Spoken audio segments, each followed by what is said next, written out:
अब पुतिन जी इंडिया आए भी, इंडिया से चले भी गए, बियर हग्स भी हो गई, जॉइंट डिक्लेरेशन भी हो गई, टेररिज्म पे बात भी हो गई, सब कुछ साइन भी हो गया, रिलैक्स चाल की भी बात कर ली। लेकिन हर भारतीय के मन में केवल एक ही सवाल इस समय घूम रहा है, भाई हमें इंडियंस को मिला क्या। तो मैं बहुत ही आसान शब्दों में ना ये आपके लिए डिकोड कर देती हूँ कि इंडियंस को मिला क्या। उसके लिए बैकग्राउंड में जाना पड़ेगा कि पुतिन के साथ भारत आए कौन कौन थे। तो उनके साथ ये बात गौर करने वाली है, 9 मिनिस्टर्स और सेंट्रल बैंक की चेयरपर्सन आती हैं। इतना बड़ा आज तक डेलीगेशन, और बिजनेसमैन तो आते ही आते हैं, इतना बड़ा मंत्रियों का डेलीगेशन आज तक कभी रशियन प्रेसिडेंट के साथ भारत नहीं आया। तो हर एक की अपनी अपनी अहमियत है, बड़ी क्विकली उसको मैं आपके लिए समझाती हूँ। तो सबसे पहले आते हैं डिप्टी प्राइम मिनिस्टर, वो ऑब्वियस रीजंस ओवरसी करने के लिए इंडिविजुअल्स में जाते हैं। दूसरे नंबर पे आते हैं डिप्टी फॉरेन मिनिस्टर। अब फॉरेन मिनिस्टर हमें क्या देके गए, ई वीजास। अब आपको वीएफएस जाके अपनी वीजा इंक्वायरी करानी, वीजा लगने की वेट करनी, ये सब जरूरत नहीं है। आपका इंडिया और रशियंस के बीच में ई वीजा है, टूरिज्म बढ़ेगा, जीडीपी दोनों कंट्रीज का बढ़ेगा।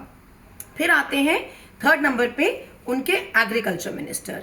बार बार रशिया कह रहा है कि इंडिया के डेफिसिट को, जो ट्रेड में हमारा डेफिसिट है, डेफिसिट क्या होता है, हम उनको देते कम है, उनसे लेते ज्यादा है, तेल ज्यादा लेते हैं।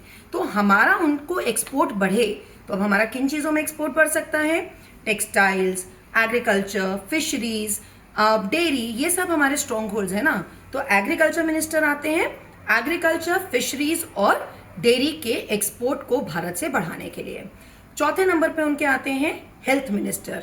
हमारा स्ट्रॉन्ग होल्ड है नेक्स्ट फार्मास्यूटिकल, तो वो आते हैं फार्मा एक्सपोर्ट बढ़ाने के लिए। पांचवें नंबर पे आते हैं उनके इंटीरियर मिनिस्टर। उनके interior minister is just like a home minister. तो सारी जो ये बात हो रही है लेबर मोबिलिटी की, कि हमारा लेबर वहां एब्जॉर्ब हो जाए, तो देखिए अमेरिका जहां जहां हमें मार दे रहा है, वहीं वहीं हम रशिया से एवेन्यूज बना रहे हैं। तो इंटीरियर मिनिस्टर आते हैं ये लेबर मोबिलिटी और वहां वर्कफोर्स एम्प्लॉयमेंट देने के लिए। छठे नंबर पे उनके आते हैं यहाँ पर डिफेंस मिनिस्टर। सबसे बड़ी चीज, बार बार वही बात हो रही है कि डिफेंस मिनिस्टर आते हैं तो डिफेंस डील्स की बात होती है।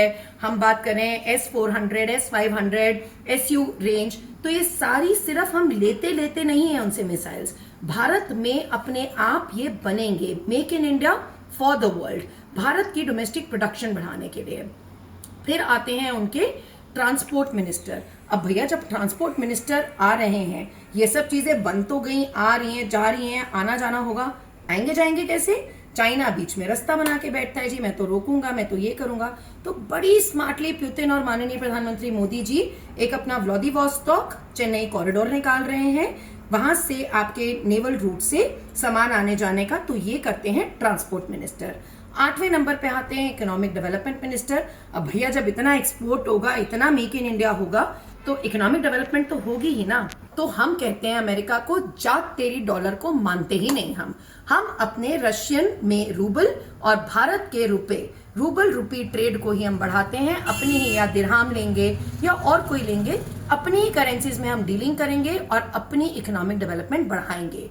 तो ये है हमारे भारत की सोच, ये है हमारा विजन, और ये सब मिला है भारत को माननीय प्रधानमंत्री मोदी जी के नेतृत्व में।